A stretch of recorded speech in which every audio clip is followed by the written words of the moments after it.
We are spending more than any country in the world on healthcare. We're getting sicker. We have more gym memberships than any country in the world. We're among the fattest. We are just absolutely flagrantly failing at keeping our population healthy. It's getting worse the more we do. So you have to stop and think, why? Why is that happening? Well, if you just think about first principles, it's probably because we're approaching the wrong problem.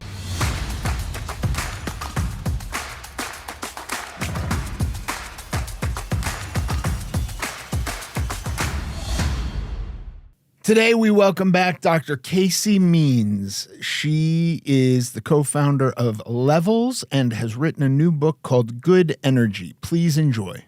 Dr. Casey Means, welcome back to American Glutton Podcast. So good to see you again, Ethan. Thanks for having me on. Nice to see you again, too.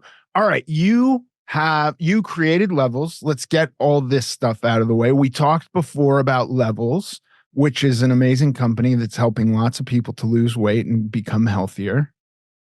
And now you have a book coming out called Good Energy.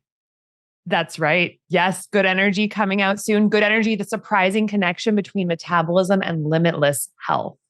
What is the connection between metabolism and limitless health? And also, you know, I have daughters, as I probably told you the last time we talked. I have daughters, and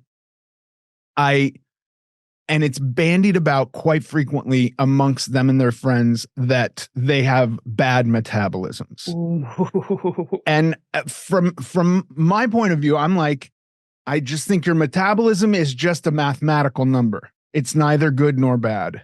So what is this? What is the connection? What are we talking about here? I truly believe that the state that we all want to get to, this like just limitless health, feeling like we can do whatever we want in this lifetime. We feel amazing. We have get up and go. We wake up in a positive mood.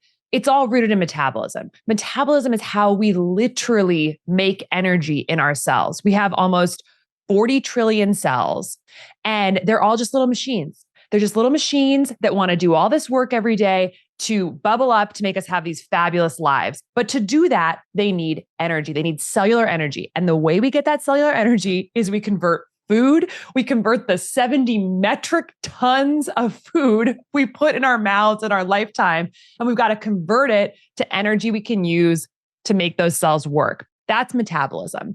And as you know, in 93% of American adults today, metabolism is under siege. It's problematic. We have metabolic dysfunction. This was 88% 5 years ago. Now it's 93% of Americans. It's going up and up. If the trends keep going, it's going to be all of us. Okay. So we're in this moment where we have to reorient really everything about our wellness choices, our dietary choices, our healthcare system, laser focused on how do we improve metabolic health. And ultimately, that comes down to how do we make our mitochondria function properly? Because like we all learned in high school biology, mitochondria are the powerhouse of the cell. They are the thing that ultimately takes byproducts of that food that we eat, digestion products, and turns it to energy that we need to use. So mitochondria are sort of like they really get to the answer of your daughter's questions as well, which is, you know, I have a slow metabolism. What a bummer. This makes my life harder. And I think this is a myth that we have to debunk, this idea of I have a slow metabolism or I have a fast metabolism. So we can clip this and give it to your daughter. The reality is that the dozens and dozens of choices that we make every single day around all aspects of our diet and lifestyle, from our sleep consistency to whether we see light from the sun in the first hour of the day, to whether we are eating refined sugars or refined grains versus whole foods.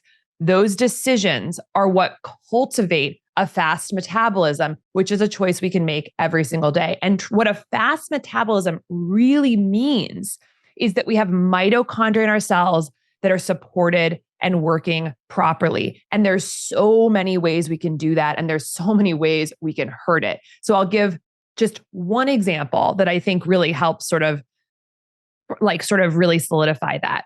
A metabolism is a little machine inside our cell that makes energy. For that machine to work, just like a machine in a factory, it has all these little screws that have to be screwed in right for that machine to work. Those screws are basically micronutrients from our food. So for a mitochondria to work properly, we need vitamin C, magnesium, zinc, several B vitamins, manganese, several others. These are little screws that go into the machine. And when they're locked in tight, that machine can work properly.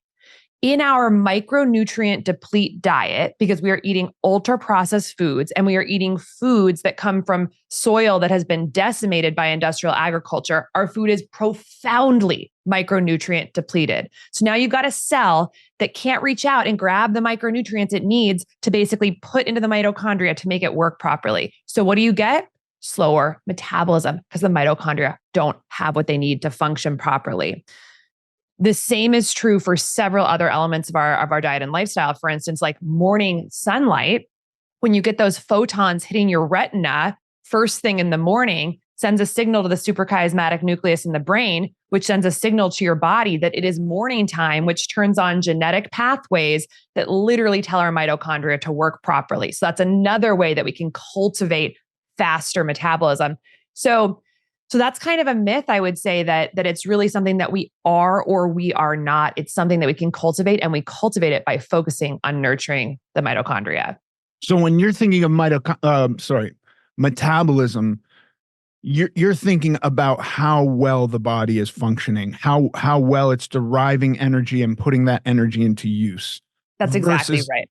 Versus just, and when I think about metabolism, I'm literally just thinking of a number, like an energy as measured by a number, and going like, because my main focus has always just been weight loss. And I will say, when I've tried weight loss in various forms, like I didn't do well on keto. I was fatigued all the time. Mm-hmm. But I will also say that, like, if I'm balancing my energy and I'm getting my calories from processed foods, I don't feel good either. Mm-hmm. If I'm getting them from whole foods or foods with one ingredient, is what I try to aim for, like 90% of the time, mm-hmm. I feel great. Mm-hmm. But I'm still just thinking about a number. That is so interesting. Like, just different how people, I mean, I think everyone has their different conceptualizations with lots of Venn diagram overlap. A lot of the way I'm thinking about it is literally like, how do I have, if I'm trying to change potential energy into real energy. So the potential energy is the energy like stored in the molecular bonds of either food that I eat or food energy that is stored in my body, like triglycerides and fat and glycogen. There's all this potential energy that literally builds up as fat if we don't use it enough. So I'm thinking about, how can I channel that through a pathway as effectively as possible to turn into real energy that I can use to be like a badass in life, and like reach my highest purpose. And like, you've got to move those. And the way that you do that is by essentially processing it through the mitochondria. And so in my head, what I'm thinking about is like, basically, how do I have more mitochondria, younger mitochondria, better working mitochondria that are churning through more stuff, churning more potential into reality. And in doing so, generating heat, because that's what they do. So like getting me juicy and hot and, like actually like a machine that's really going and not stagnant. So in my mind, everything I'm thinking about is that lens. So when I'm picking up a heavy object, AKA resistance training, which is really just like, how do you when I think about resistance training, it's actually like, this is an energetic signal to a part of my body saying, you're not strong enough to lift this. Therefore, I need to make more of myself. The mitochondria are having this conversation to basically be able to help you do what you're trying to do. So it's a signal saying more mitochondria. So we know resistance training, muscle hypertrophy, mitochondrial biogenesis, more. Similarly, like, here's another fun way you can kind of talk to your mitochondria. When we eat pomegranate seeds and pomegranate pith, the white stuff, they have elagitannins in them. And our microbiome convert those elagitannins from pomegranates to a byproduct called urolithin A.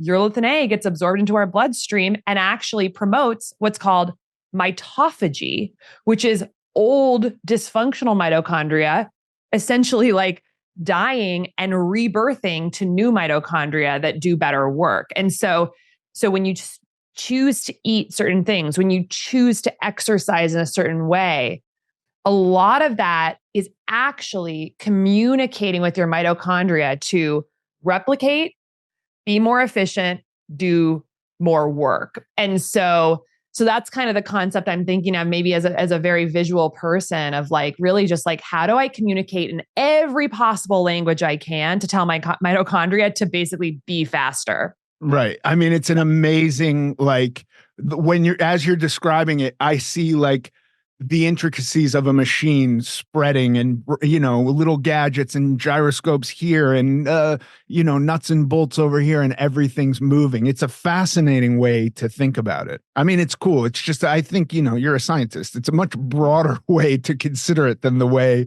my dumb head, which is like, must lose fat. That's my number one target, There's a really fun video that people can look up, which is called, I think it's called The Life of a Cell, and it's done by Harvard. Have you ever seen this video? It's so beautiful. It's an animated, but very accurate visualization of inside a cell, basically everything that's happening. And what it does is it just I think having that visual of there is so much work going on in this cell every single moment. And in a sense, this is who I am. This is all I am. It's just inside all these little protein machines working. And then remembering when you're watching that video, The Lives of a Cell or The Life of a Cell by Harvard, and there's dramatic music playing in the video. It's great that every single thing you're looking at requires cellular energy to work properly. It all requires ATP. It's like a city, and it all requires ATP from the mitochondria, cellular energy to work. And so really the fact that we have all these chronic diseases and all these symptoms that Americans are dealing with today, life expectancy literally going down in our country, in the wealthiest country in all of human civilization ever, life expectancy going down makes absolutely, literally no sense. I mean, we are spending more than any country in the world on healthcare. We're getting sicker. We have more gym memberships than any country in the world. We're among the fattest. We are just absolutely flagrantly failing at keeping our population healthy. It's getting worse the more we do. So you have to stop and think, why? Why is that happening? Well, if you just think about first principles, it's probably because we're approaching the wrong problem, or we're approaching the problem the wrong way.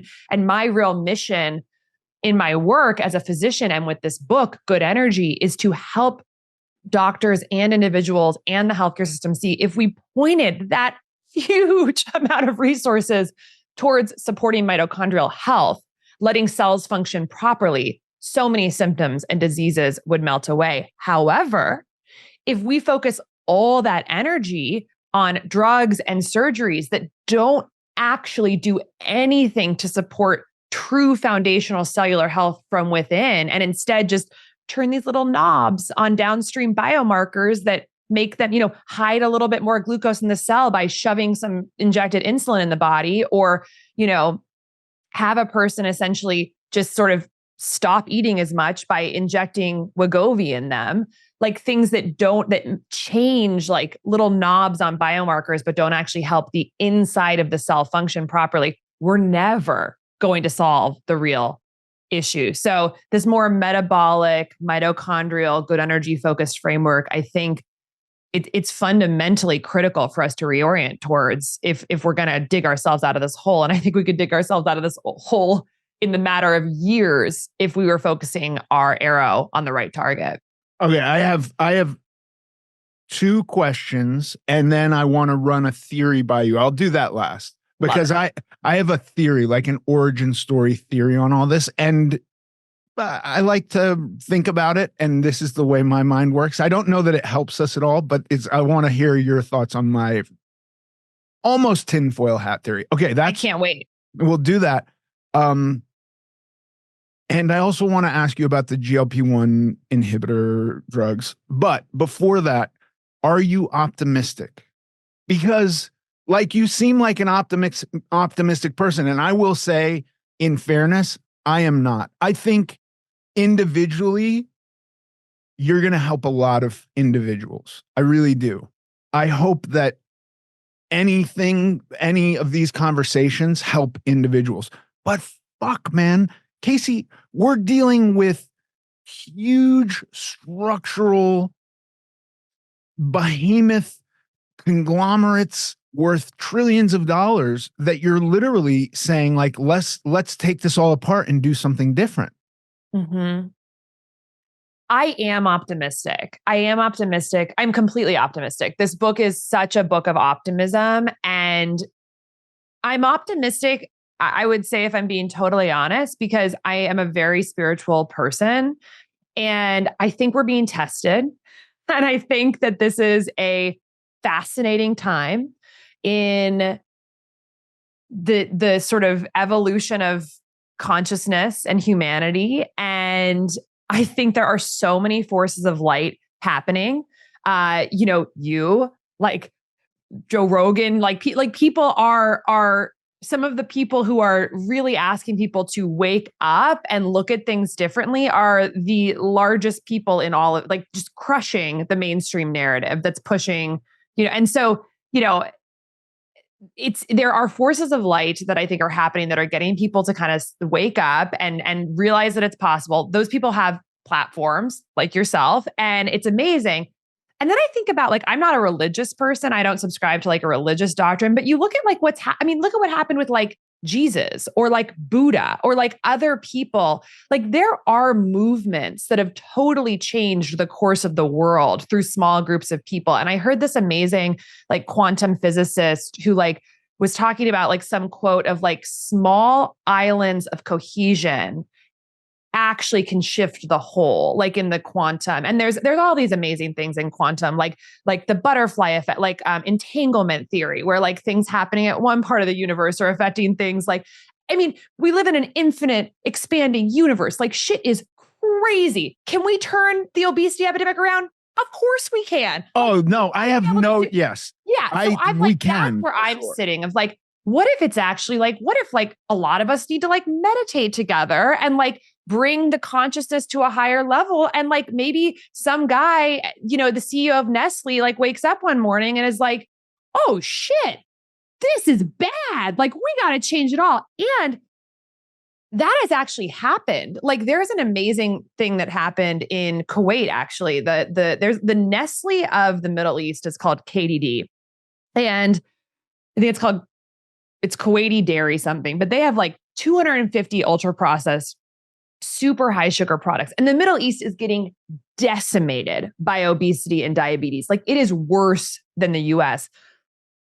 So this guy, multi-billionaire running KDD, he picks up Rob Lustig's book. He picks up like Metabolical or Fat Chance or one of Dr. Rob Lustig's books. Someone sends it to him because his diabetes is really bad. He reads it and he's like, oh, damn it.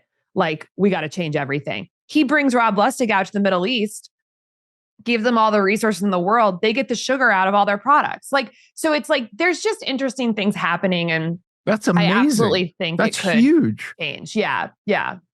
I think it could change in years. I think it's going to take a global, interesting awakening that's going to, be more than just cognitive. I think it's also going to be people. I believe that one of the biggest acts of resistance that we can do is actually be optimistic. And the more that I think people can shift their consciousness to saying like, I believe in people, I believe in this beautiful duality of humanity, that we are these incredible beings that have more power than we could possibly understand. And if we can collectively think about a better vision for humanity, we can create it. Like, and I think right now, the actually worst thing happening right now in society is that people are pessimistic. And I think that is an entrenched sense of disempowerment that has been programmed into us in our society. And that, I think like if everyone listening to this actually just sits and for 5 minutes and meditates on the fact that we actually as humanity can create anything we want. We are these incredible beings. Like that's the first step. So yeah, very optimistic.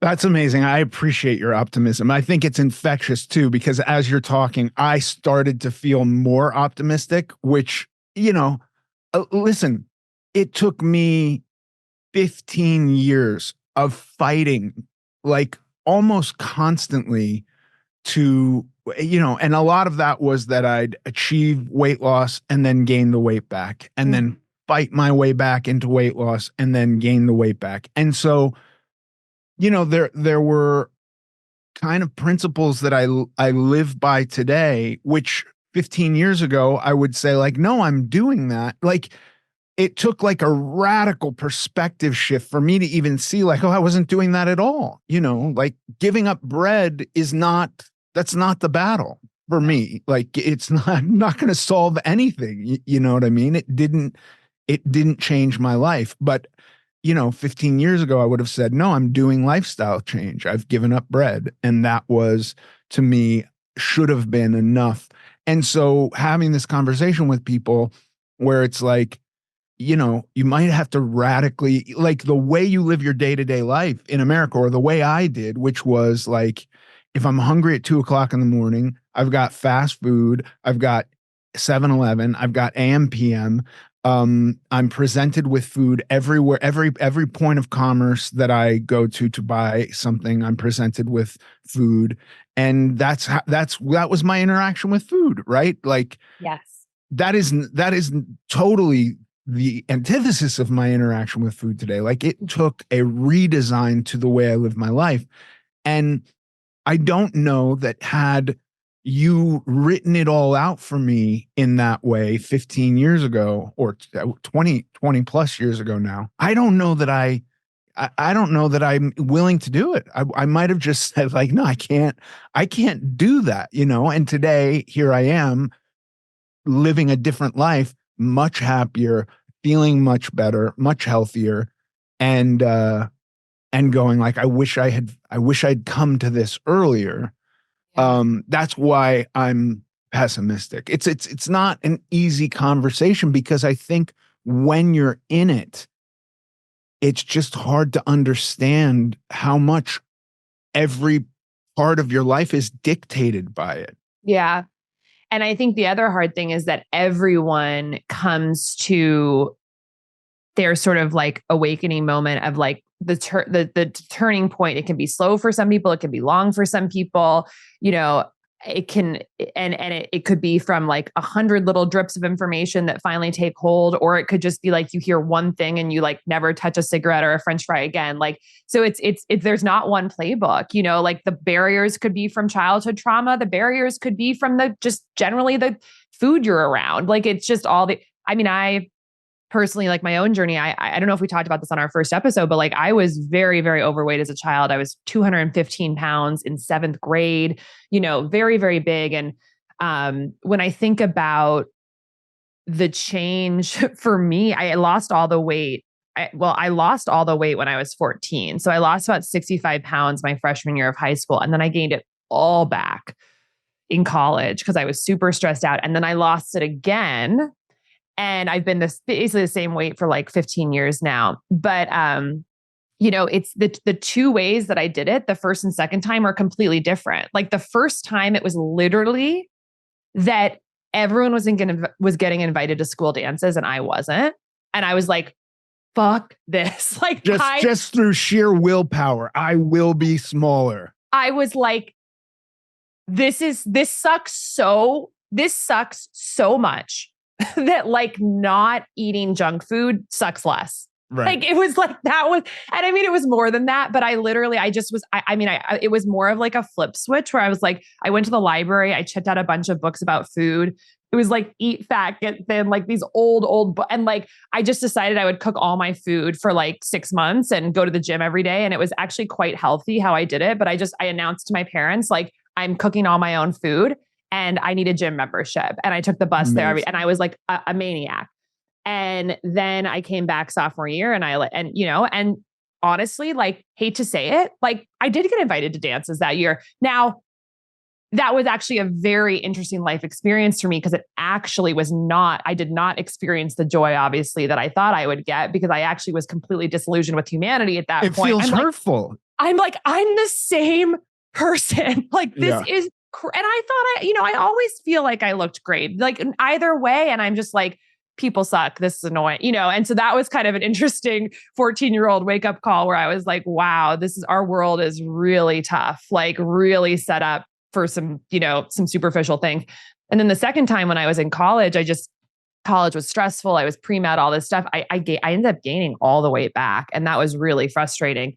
And then that was actually I moved to New York after college, and I just was walking all the time. And it just kind of slowly, and I had a kitchen. I'd been in dorm food in college, and then I had a kitchen in New York, and it was much more just like gradual, so it's just, all that is to say, like, everyone's journey is so different, and and that makes it challenging, but I think also optimistic in a way, because there are a lot of wonderful resources out there. And, I think it's funny. I'm now at a place where I think about what keeps me healthy, what gets me up every day to do the health behaviors, and like to actually go to the farmer's market and cook all my foods from scratch and stay in this healthy state now. And to me, if you ask me that question, it's like, it all comes from a sense of awe. Like, I am in awe of this precious human experience that we have. Like, our bodies and our mitochondria are literally transformers of cosmic energy into human consciousness. And that, I just meditate on that. I think about that. And I'm just like, I have to do what I can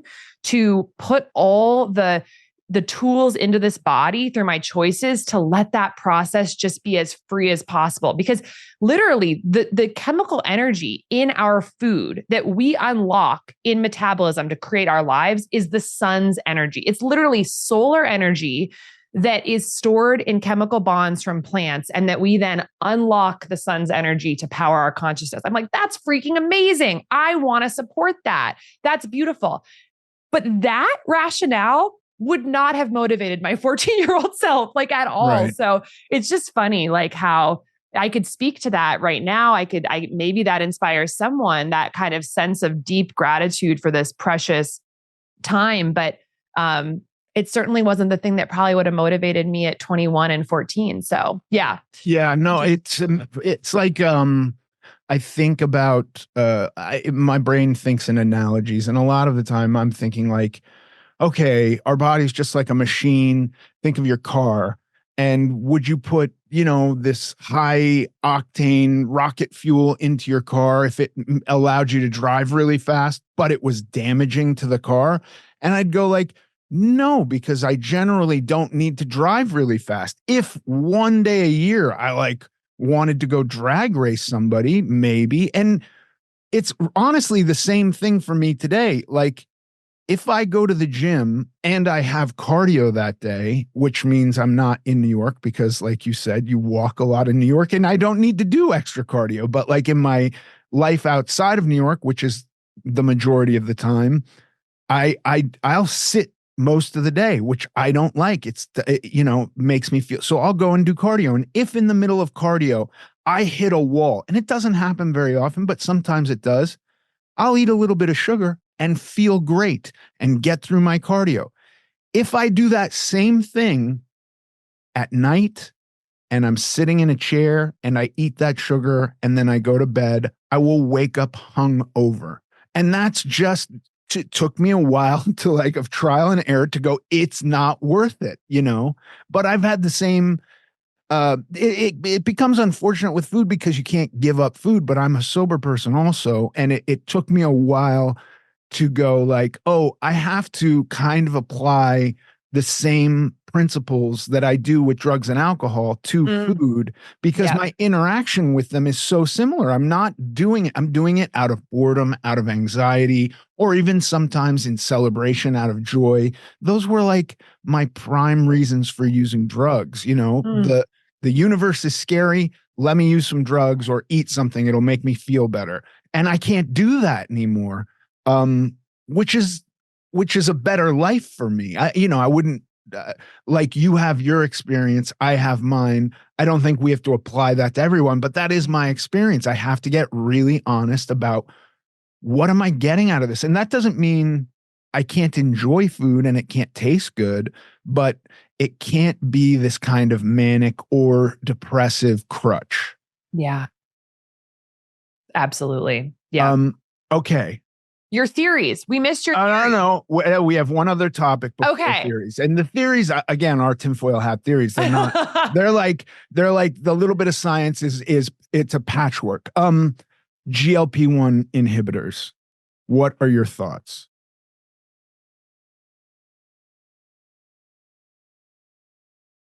My belief about the GLP-1 agonists is that agonists, sorry, not inhibitors. Oh no. Oh yeah. Is that they represent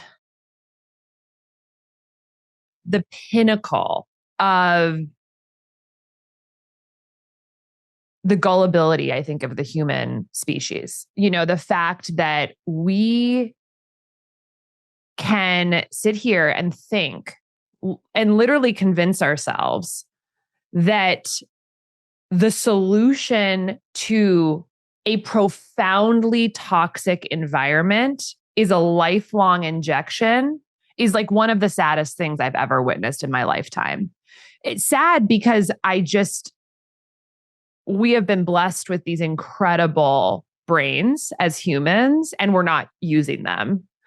And we're just choosing to be totally blind and simplistic when faced with this false god, of this sort of silver bullet that's not real. I mean, and I don't even care what the data says truly, because it's like, yeah, of course people can lose weight on this drug. Of course, maybe some of their metabolic biomarkers get better, but we are living in literally a toxic soup of cellularly massacring chemicals and inputs that are decimating our human thriving, our children's health, our life expectancy is going down. People are getting Alzheimer's at age 50. It's all happening. We know why. We understand why our cells are breaking. And because it seems hard to fix that, we're all just immediately sort of thinking that this injection is a savior. And there's something just so dystopian about the fact that it's an injection too. It's like a lifelong injection. And somehow we're convincing ourselves that this is innovation. So no knock on the fact that it actually does have some effect in helping people lose weight. But we don't even need to get down the whole conversation about like more muscle, lean mass is lost than we want it to. The fact is, it's not a solution to the problem, because the problem is an environmental, obesogenic world that we're living in that is totally because of profit and capitalism. And I'm not in any way like anti-capitalist. It's like, that's the reality though. Healthcare, processed food, agriculture, and the chemical industry together make up over $12 trillion of industry in the United States alone. Those are all businesses that are designed to grow. The way they grow is you have more patients going through the healthcare system. You have more people addicted to processed food. You have more chemicals in all our products. And you have an industrial agriculture system that uses tons of technology that we really don't need. And all of that circles together to make us sick and make us hyper profitable. And now you throw on another medication to make industry more profitable with not actually making people healthy. So I think it's very dystopian. And it's, this is the most simple example, but it's like, if you had, and it's been said before, I did not make this up, but I think it's the perfect example for the Ozempic conversation. If you had a fish in a tank filled with dirty, gray, chemical-filled water, and that fish was sick, would you give that fish a lifelong injection, or would you change the water? Obviously, you change the water.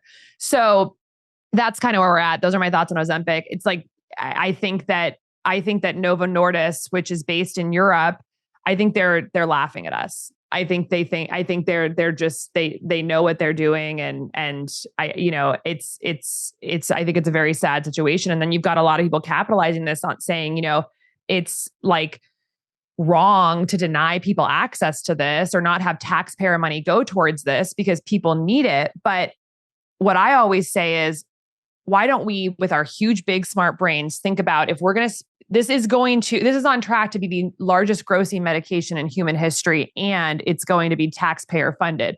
So if we just step back for 5 minutes and thought, what if we put those potentially trillions of dollars towards reforming our food system, and doing other things that actually get at the root cause? Let's just have that conversation. And then the first thing we'll say is, it's too complicated. It's too big. It's just too complex. You don't think it's complex to inject hundreds of millions of people every week with a drug? That's complex too, and it's like, that just seems easy. Do you know how hard it is to get a 12-year-old to get a shot? So it's just, yeah, those are my thoughts. I would love to hear your thoughts on Yeah. that. Okay. I mean, look, I have many thoughts. I have thoughts of I've read papers that suggest that, exercise is a better cure for mood disorders than SSRIs. I've read those papers. They seem pretty convincing to me. So and the thing that keeps me going to the gym 6 days a week is not that I'm trying to put on muscle. I'm not. It's not that I think I'm there losing weight. I'm not. That's not where or how I lose weight. I go to the gym every day because it makes me feel better, because I come out of the gym happier and the people around me subsequently are happier. And that's my motivation to go to the gym. So like you're saying, I can't get totally down on pharmaceuticals. I have a daughter with type 1 diabetes. She takes insulin every single day and it saved her life. So I'm not like an anti-pharmaceutical guy, but I for sure would prefer in my life to, to address my environment or me, or if there's anything I can do to avoid the sickness. If my, LDL skyrockets, my first choice is not going to be a statin. It's going to be increased fiber, increased omega-3s, decreased, omega-6s. And that would be how I would try to tackle it. Yeah, I agree. Change the water. I think that's a much better solution. However, I was obese the majority of my life, and then for 15 years struggled almost every day with just the back and forth of gaining and losing weight. There's no way, if this had come out 5 years ago, I wouldn't be on it. Not possible. I would be on it for sure. There's even a part of me today that thinks, wouldn't it be great if I could just take that shot and then not have to think about food the way I do every day? My fear is all of the bad habits that I talked to you about, my behavior with food, would come back. They would just be blunted by this drug. And that to me isn't tempting, because that behavior is really, really dangerous for me. So personally, it's like, I'm really glad I figured this out prior to the advent of those being on the market for weight loss, or got my life in order in the way I did. For somebody who's morbidly obese and is going to take the shot and has tried dieting, I'm only happy if they become more happy in life. Right. For the other pool, who I think it's going to capture even more than the morbidly obese, which is like my wife's friends, I fear terribly that it's going to act as any of their yo-yo diets did, which I've tried to have countless conversations with many of them time and time again, saying, if you lose weight too rapidly, you sacrifice lean tissue, you then gain the weight back, you're gaining back fat, not gaining back lean tissue. Year over year, your weight stays the same, but your body fat percentage, in fact, rises, which is really, really scary. And that's what I think we're going to see en masse, is that the American population's weight, until it becomes really cheap and available to everyone. But I'm hearing people are doing like a 3-month deal of this stuff, or you can buy it in 4-week blocks. Like, I'm like, no, that's not at all what that drug is meant. That's not how it's supposed to be used. It is a lifetime drug. Like insulin for a diabetic. So you do it for 3 or 4 weeks or 4 months or however long, and then you come off, you're fucking hungry. You're going to eat. If you didn't put into place any guardrails and safeguards, and if you can put those guardrails and safeguards, what is the point of the drug? It makes crash dieting easier. And so I do believe unless people are going into it going, I'm going to use this to settle the food noise. I'm going to eat a high protein diet. I'm going to do some resistance training. I'm going to reshape my life with this drug and then get off of it and see how it goes. But I think that's probably not going to be the majority of people. Right. So I'm scared. It's another reason that I'm ultimately pessimistic, because I know for sure you hear about how great Ozempic is, and then you hear about there's another one that's even better. And like, that would have been such a strong calling to me a number of years ago. And even when I think through the implications of it in my life today, I'm like, all that does, the only thing that affords me today is bad habits. Yeah. Yeah. Yeah. Yeah. I mean, I have so much compassion for people who, want to take it. And like, I understand all the reasons. And I think there are always going to be individuals who are going to, like you said, like take this and become happier and feel better. And that's amazing. So this is not a knock on, any individual choices around using this. And maybe this is the gateway for some people, because, wins beget wins. And so if you start to feel better, again, this is similar for SSRIs. I think some people on SSRIs are going to feel better and then be able to finally take the steps they've been wanting to take to actually build the comprehensive holistic lifestyle that will help them maintain for the long run. And so that's the best case scenario for sure. Of course, feel better, have the energy and the motivation to do all the things. I think from the systems level perspective, that's where I really feel like it's a knock on humanity, where like, how could we possibly think, obesity basically didn't exist 100 years ago. Now it's over 40% of the adult population. So it's like, this is obviously the, modern industrial world that we're living in is just basically a signal to our body to print fat. And we have to take away the signal that tells our body to print fat. And it's actually that simple. Like it's if we could go back to creating a world where we understand like what is happening in our cells and then deconstruct those forces through like policy and like programs and education and all the basic levers that make a functioning civilization, thrive and work. Like, but it's what I mean by, I really feel like it's our gullibility. It's like we think it's the hubris of humanity, I think, that we've seen several times, of like, we see something that seems like a simple fix and we get so excited and it distracts us from the work that actually has to be done. And so that's the part that just scares me a little bit, because I'm right there with you. It's scary. Yeah. It is scary. Okay. Now my theory. Okay. If we go back, I believe it was like World War I. No, I think it was World War II. There's like beef and lamb rationing in America. There's a lot of the young men leave. There's suddenly shortages of everything. That's where you start to see chicken become industrialized, because they just weren't letting people buy and eat pork and beef in the amounts that they could. And you see processed foods. That's where we get like the Wonder Bread is invented. And the definition of bread, this is like my favorite part of Michael Pollan's book, where it goes from legally bread had 3 ingredients, right? Water, salt, flour. That was it. That was bread. And then legally, right. And then it was like, no, we have to change it, because we're now able to keep bread on shelves for weeks at a time, where before it was like, you got a day.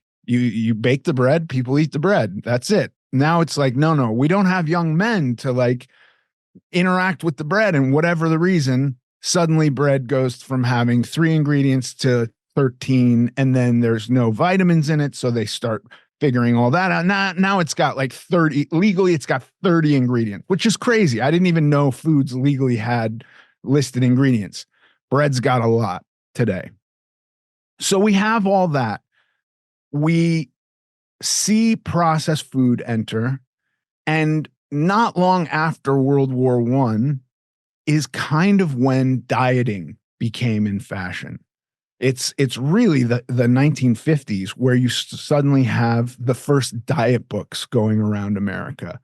And there were sane people back then. There was like Adele Davis. I don't think she was 1950s, but she wasn't long after that. And she was pretty rational. But you had all kinds of weird diets back then. You had diets where it was like, you can have your white wine and an egg, and then you get your pack of cigarettes, and that's your diet, right? Like that was in a magazine. I remember reading that. I forget what it was called, but it was like a diet that was a bottle of white wine and like 3 hard-boiled eggs. No. Yeah, something really crazy. It was like it was a recommended diet. But here's the position I start with. I start with today, science is telling us this is now a genetic condition. Okay, it takes 1 million years to evolve. It takes 1,000 generations to have some evolutionary change happen. And we have seen this occur in less than 100 years. Less than 100 years. So saying that there's some genetic change that occurred in less than 100 years to me is just crazy. But I do know there are epigenetic shifts that can happen. There was a study done called the Dutch Hunger Winter, where you took a starving populace and then their children, like a mother who was pregnant at the time with a kid, and she experienced famine. Her kid was something like 10 or 15 times more likely to experience obesity and type 2 diabetes. Yeah. My theory is this: we introduce processed food, weight starts to tick up, diet culture takes hold. You suddenly have people starving themselves, because that's what a lot of those diets are. They literally are starvation diets, which is turning on whatever this epigenetic thing is that's going like, we're fucking just experienced famine. Not again. We're going to hold on to as much weight as we possibly can. We're going to, we're going to make you crave sugars and sweets more. And then the confounding factor here is that obesity is also contagious. It's socially contagious. So we have food, very, very inexpensive, non-nutritious abundance of food, along with the diet culture, which just compounds everything. So this epigenetic thing has occurred, spread out across America. So when you hear people say it's genetic, yeah, there's a genetic component, because there are going to be people who are more prone to retaining fat, to being hungrier, to type 2 diabetes. But why is that? Why are so many people experiencing that? There's no evolutionary shift in such a short period of time. So I think it's environmental. This is my tinfoil hat conspiracy, that we've gotten ourselves into this mess just with a series of bad decisions. Oh my gosh. It's not a bad theory, right? I love a good theory. Like this is how it happened, right? You try on these things, and like then of course it all becomes like, oh yeah, that's actually what was shown by the science. Yeah. But I mean, I think it's what you bring up is such an important point, which is that, well, first of all, there's this big push right recently towards calling obesity genetic. And this has been pushed forward by Dr. Fatima Stanford, who got on 60 Minutes and talked about how obesity is a genetic brain disease. And it wasn't disclosed in that episode that she is on the payroll of Novo Nordisk, which makes Ozempic. Which is handling but yeah, right, exactly. Right, which is like, you can't do anything about it in the real world. So take this drug. Right. And pharma pays for 60% of mainstream media advertising. So it all makes sense, and And if you can call it a genetic disease and you can call obesity a chronic disease and start to really bring that into the zeitgeist and start to really, everyone just like, oh yeah, of course, without really thinking. Where was it 100 years ago? Right. Exactly. Did our genes change so radically 100 years ago? But there's a whole how is that possible? Right. Yeah. No. And there's a whole purpose for this push towards the really trying to get into the zeitgeist that it's a genetic disease, even though, like you said, genes haven't changed in 100 years. Our genetic code has not meaningfully changed in 100 years because if I don't think it can change at all in 100. Right. Like mutations obviously can happen, but not not half the population. But when that becomes the language and the zeitgeist, then you can start to call these treatments basically things that can make it on to the insurance registries and start to get them paid for by Medicare and Medicaid. And it's a whole sequence and plan that basically is pushing towards getting taxpayer funding for these medications. But you have to start by changing the language around it. So that's number one. But I think the other piece that you get at that's so important is that, yes, I think there are massive epigenetic changes happening that are leading to obesity. And this is very clear in the science as well, that the way that our genetic code is folded and the way it's being expressed, which are things that can change within days and are heritable, the folding changes of the genome, those are readily impacted by our environment. But so it's basically the genes changing in response to environment, but we should not be calling those the same things, like calling it a genetic disease because that really is a lifestyle and dietary issue and a stress issue. Like you said, like psychological stressors and things like starvation, those things can change the epigenetics. But like, there's a paper that I was looking at for my book. I was just pulling it up. It's like from a couple years ago, but like persistent epigenetic reprogramming of sweet taste by diet. So what you're eating actually changing the taste preferences via folding of the genome.